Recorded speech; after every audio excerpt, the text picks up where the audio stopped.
I want you to imagine a man named Thomas. Thomas is 64 years old, and he is a master of the save. For 40 years, Thomas has been the king of the grocery store circular. He's never bought a car brand new. He's never taken a vacation he couldn't pay for in cash 3 times over. He has spent his entire life being responsible. If you looked at his bank account, you'd see a number that would make most people envious. Nearly $500,000 sitting in a traditional savings account. But tonight, Thomas is sitting at his small kitchen table with a calculator and a feeling of profound, quiet panic. He's looking at the cost of healthcare, the rising price of the simple bread he buys, and the cooling of the housing market. He realizes that despite 4 decades of saying no to every luxury, he still doesn't feel free. He's spent his life protecting his money from the world, only to realize that the world has been slowly eroding the value of his protection. He did everything he was told to do, yet he's still standing on the shore, watching the ship of true freedom disappear over the horizon. He's realized the hardest lesson of all: you cannot save your way to freedom. Hi, I'm Rabbi Soul. Together, we'll decode the ultimate laws of money, helping you understand the root of wealth and master the financial game.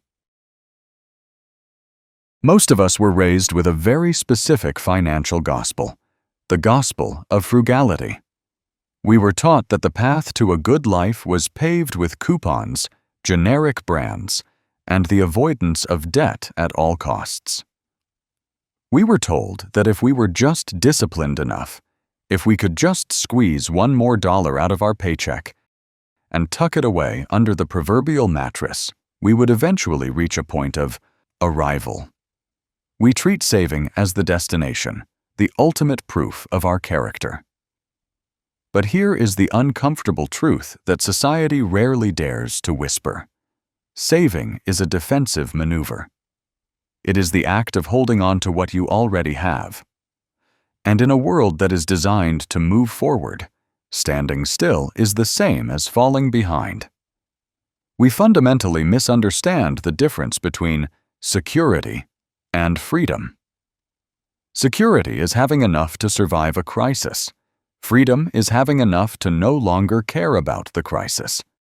Most people spend their entire lives building a bigger and bigger wall of security, not realizing that they are actually building a prison of scarcity.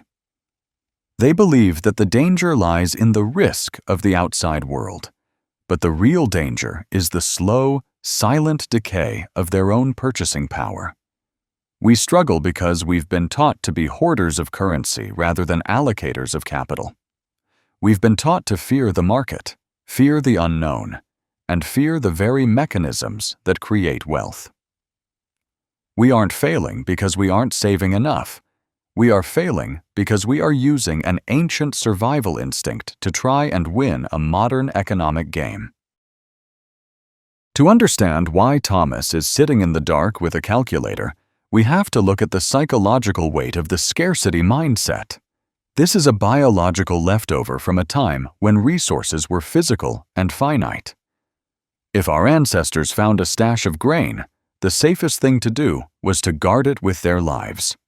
In that environment, $1 saved was $1 earned. But we no longer live in a world of grain and stone. We live in a world of inflationary currency and global markets. When you leave your money in a standard savings account, you aren't actually saving it. You are participating in a slow-motion robbery. Think about the price of a gallon of milk or a modest home 20 years ago versus today. Inflation is the invisible tax on the idle. If your money is growing at a rate of 0.5%, while the cost of living is rising at 4%, you are losing 3.5% of your freedom every single year. You are running a race where the finish line is moving away from you faster than you are running toward it. Thomas thought he was building a mountain, but because he was only saving, he was actually building a sandcastle while the tide was coming in. This brings us to the scarcity trap. Psychologically, When we focus solely on saving, our world begins to shrink. We start to view every dollar as a precious, non-renewable resource that must be protected. This creates a state of perpetual, low-grade anxiety. You become the person who stresses over a $5 price difference at the store, even though that $5 has zero impact on your long-term wealth. Your brain becomes wired to look for less spending, less risk, less expansion. You become an expert at playing not to lose. But you cannot win a game if you never take the field. The investing mindset, on the other hand, is built on the law of multiplication, not just addition. It requires a fundamental shift in how you perceive a dollar. To a saver, a dollar is a reward for past labor, something to be kept. To an investor, a dollar is a worker, something to be deployed. Imagine you own a small farm. A saver takes every seed they harvest and locks it in a dark basement to make sure no birds eat it. Year after year, they have the same amount of seeds, but eventually, the seeds go dry and useless. An investor takes those same seeds and throws them into the dirt. They accept the risk that some seeds won't sprout, or that a storm might come. But because they took that risk, they eventually have an entire field of grain. They have scaled. This is the concept of opportunity cost, and it is the most expensive thing you will ever pay for. Every dollar that sits idle in a savings account is a dollar that isn't out in the world buying you back your time. If you have $10,000 sitting still for 30 years, it stays $10,000 and buys much less at the end. But if that same $10,000 is invested in the growth of the world's most productive companies, it can grow into $100,000 or more through the power of compound interest. The cost of Thomas's safe savings account wasn't just the interest he missed. It was the decades of freedom he could have bought with that growth. He traded the possibility of a legacy for the illusion of a guarantee. The turning point doesn't happen in your bank account. It happens in your identity. It's the moment you realize that risk is not the enemy. Irrelevance is the enemy. The most dangerous thing you can do with your life is to take no risks at all. The shift happens when you stop asking, "How can I keep this?" and start asking, "Where can this go to work?" This realization fundamentally changes how you feel when you look at the stock market or a business opportunity. You stop seeing a scary, fluctuating red and green line, and you start seeing the heartbeat of human progress. You realize that by investing, you are betting on the ingenuity of millions of people to solve problems and create value. You are moving from the sidelines of the economy to the center of it. This shift moves you from a state of fear to a state of abundance. When you are a saver, every expense feels like a loss. When you are an investor, you realize that your wealth is tied to systems that are larger than yourself. You gain a sense of peace that doesn't come from having a certain number in the bank, but from knowing that you own a piece of the engine that drives the world. Freedom isn't the ability to buy more stuff. It's the ability to wake up and know that your assets are earning your living while you are busy being a human. You move from a life of forced labor to a life of strategic ownership. The moment you stop trying to save your way to freedom is the moment you actually start the journey toward it. So, how do we begin this transition without being reckless? We don't want to jump from a hoarder's basement into a gambler's casino. We want to move into a builder's mindset. First, you must define your safety floor.